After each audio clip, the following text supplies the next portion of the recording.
Auto ist nicht gerade voll, doch auf was Schlechtes reimt sich toll. Du fragst dich, was das gerade soll. Nimm das Leben nicht so ernst, dann bemerkst du, jeder Tag ist irgendwie perfekt.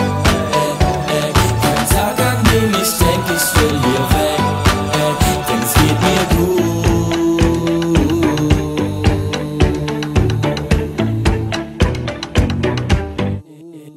Yeah, es geht mir gut, ich kann mich nicht beschweren. Ich hab alles, was ich brauch und ein bisschen mehr.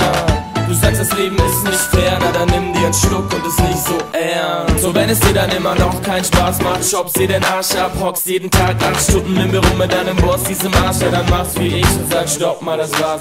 Such dir irgendeinen Job, der dir Spaß macht, und ich schwör dir, komm, warte ab. Bevor der Wecker klingelt, bist du schon hellwach, springst aus dem Bett, weil du Bock auf den Tag hast. Jeder Tag ist irgendwie perfekt, kein Tag, an dem ich denk, ich will hier weg, denn es geht mir gut.